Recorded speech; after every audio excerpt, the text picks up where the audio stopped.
As leis delegadas, nessa observação de número 3 aqui. As chamadas leis delegadas consistem em espécie de lei criada diretamente pelo presidente da República. Então, o que é essa tal dessa lei delegada? É uma lei criada diretamente pelo presidente da República, quando o Congresso Nacional autoriza que ele proceda dessa forma, tá bom? Por isso, leis delegadas, é como não? É o Congresso Nacional delegando ao presidente da República a competência para elaborar uma lei, tá? Então, olha lá, artigo 68 da Constituição Federal. As leis delegadas serão elaboradas pelo presidente da República, que deverá solicitar a delegação ao Congresso Nacional.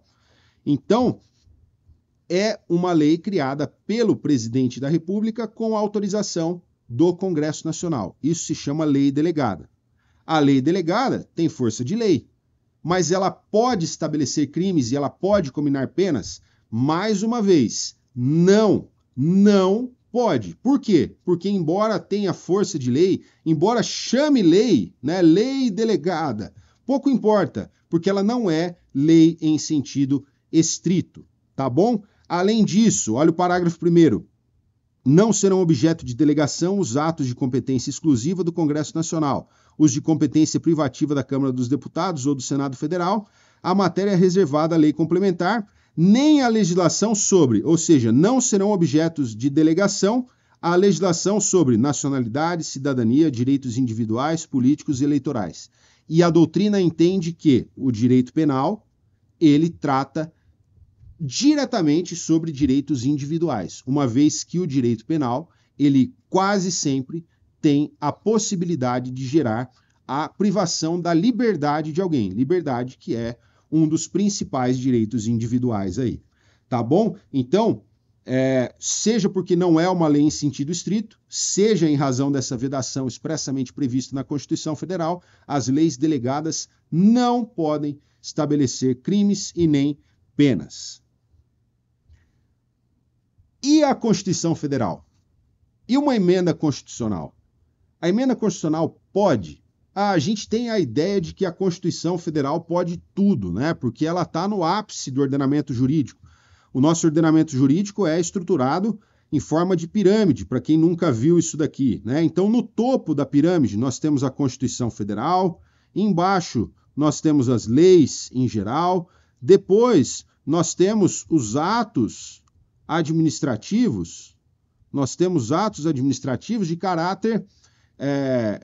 de caráter normativo, como, por exemplo, decretos. Então, os decretos não podem contrariar a lei, que não pode contrariar a Constituição Federal. A Constituição Federal pode tudo, entre aspas. Essa é a ideia que a gente tem. Por quê? Porque ela não pode ser contrariada. Nem a lei pode contrariar a Constituição Federal. Tá bom? Então, já que é assim, a Constituição Federal pode estabelecer um tipo penal? Pode combinar penas? E a resposta é não. Não. Por quê? Porque se extrai da própria Constituição Federal que somente a lei em sentido formal pode estabelecer crimes e combinar penas. Tá? E existe, aqui, sem querer me aprofundar muito, mas se nós vamos fazer uma emenda à Constituição, nós temos que ver se essa emenda à Constituição, ou seja, se esse dispositivo constitucional que vai ser ali inserido, incluído, ou o dispositivo constitucional que vai ser modificado, é necessário verificar se essa emenda constitucional é constitucional. Então, existe um controle da constitucionalidade das emendas constitucionais. A Constituição só pode ser emendada se essa emenda constitucional for constitucional. Então, é por isso que se discute muito, por exemplo, sobre a possibilidade de estabelecermos a pena de morte. A gente pode estabelecer a pena de morte? É só fazer uma emenda à Constituição. Não é assim, porque a pena de morte ela é vedada pela Constituição Federal, salvo naqueles casos específicos que pressupõem a guerra declarada, e essa emenda constitucional que passasse a prever na Constituição Federal a possibilidade de aplicação da pena de morte para crimes comuns, ela seria uma emenda constitucional inconstitucional. tá? Mesmo porque a gente estaria falando sobre violação de cláusula pétrea. Discute-se muito também a redução da menoridade penal. Então, o moleque, ele passaria a responder criminalmente não com 18, mas com 16, com 14, com 12. Já vi gente falando com 12 anos de idade. E isso pode acontecer? Existe uma controvérsia gigantesca sobre a eventual constitucionalidade ou inconstitucionalidade de uma emenda constitucional que viesse prevendo algo assim. Tá? Então, as alterações na Constituição, elas devem estar de acordo com o que a Constituição já prevê. Senão viraria o caos, né? A balbúrdia, mais do que já temos instalada em nosso país. Fecha parênteses aqui. Então, na verdade, nem emendas constitucionais podem prever crimes e estabelecer penas, porque a própria Constituição, ela deixa essa tarefa para o legislador ordinário, tá? Para o legislador que tem a incumbência de estabelecer as leis em sentido formal.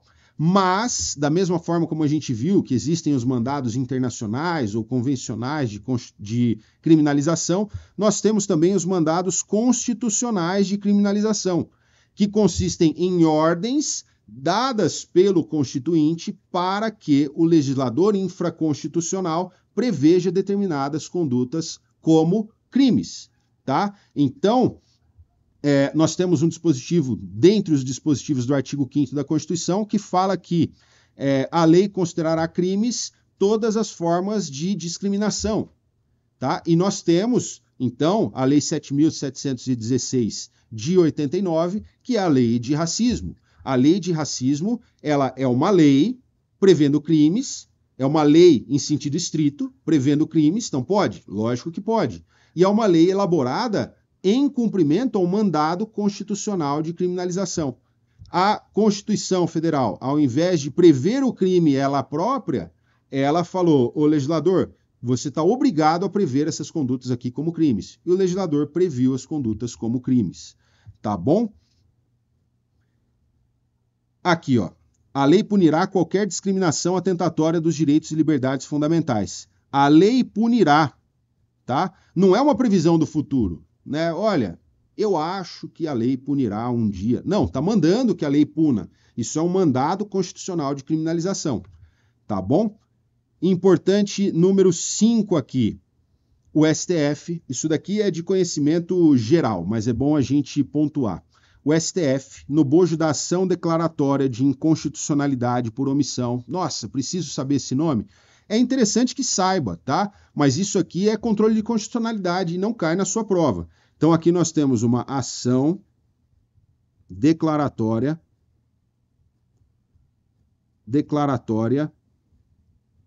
de inconstitucionalidade por omissão. Sigla ADO. Ação declaratória de inconstitucionalidade por omissão. Então, algum dos legitimados ali, a propositura dessas ações do controle abstrato de constitucionalidade, estou falando grego aqui, não precisa compreender isso daqui porque de fato não cai na sua prova de investigador e de escrivão, mas existem algumas ações que são destinadas ao controle de constitucionalidade, e um controle de constitucionalidade em abstrato, ou seja, você não precisa nem estar diante de um caso concreto. Então, alguém aqui olhou e falou assim, olha, a lei, aliás, a Constituição Federal ali em cima fala que a lei punirá qualquer discriminação atentatória dos direitos e liberdades fundamentais. Mas é o seguinte, as populações homossexuais e transexuais, elas sofrem discriminação direto e não tem lei nenhuma protegendo essas populações. Ou as leis que protegem essas populações protegem de forma insuficiente. E a proteção insuficiente viola o princípio da proporcionalidade, que é um princípio implícito na Constituição Federal. Então, os legitimados né, a propositura dessas ações para o controle de constitucionalidade, eles podem mover essa ADO, e a ADO ela tem por finalidade justamente provocar o STF para que o STF reconheça uma omissão do legislador e que é uma omissão inconstitucional. É uma omissão que viola a Constituição. E é o que aconteceu aqui. A lei punirá qualquer discriminação. Então, o Constituinte está mandando que o legislador ele puna essas discriminações. A Constituição é de 1988. Nós estamos em 2025. A gente tem o quê? 37 anos aí de Constituição. Dia 5 de outubro, nós teremos 37 anos de Constituição. E não há ainda uma lei estabelecendo crimes para quem pratique discriminação contra pessoas homossexuais e transexuais. Poxa, mas o que faz com que as pessoas sejam protegidas contra o racismo, por exemplo, o racismo contra pessoas negras, por exemplo, pretas e pardas? Precisa proteger essas populações? É lógico. E elas estão protegidas pela lei de racismo desde 1989. E o que faz com que essas populações sejam protegidas, mas as populações homossexuais e transexuais que sofrem discriminação tanto quanto não sejam protegidas? E então o STF ele concluiu que, de fato, havia aí uma omissão e uma omissão inconstitucional, que viola a Constituição, que não tem razão de ser. O legislador ele deveria ter já tipificado criminalmente condutas homofóbicas e transfóbicas, e ainda não o havia feito. Então, no bojo dessa ação declaratória de inconstitucionalidade por omissão, o STF determinou que até a edição de lei específica, tem muita gente que fala, o STF legislou. Não é que ele legislou, ele ressalva até a edição de lei específica. Então, o Congresso, é com você o negócio aí, mas é o seguinte, você está dormindo, cara, e eu não posso deixar isso acontecer. Tá? Então, até que você acorde e edite a lei que você precisa aí editar, eu vou trazer uma disciplina para essa questão aqui. E a disciplina que eu trouxe é a seguinte: as mesmas situações que ensejariam a caracterização de um crime de racismo contra populações negras, que são pretas e pardas, contra populações em razão de questões religiosas, em razão de questões de origem, etc., essas mesmas situações vão caracterizar também o crime de racismo contra as pessoas homossexuais e transexuais. Então, a Lei 7.716 de 89, ela prevê como critérios que, se você discriminar alguém, se você praticar alguma das condutas ali previstas, discriminando alguém com base nesses critérios, que é raça, etnia, cor, religião e procedência nacional.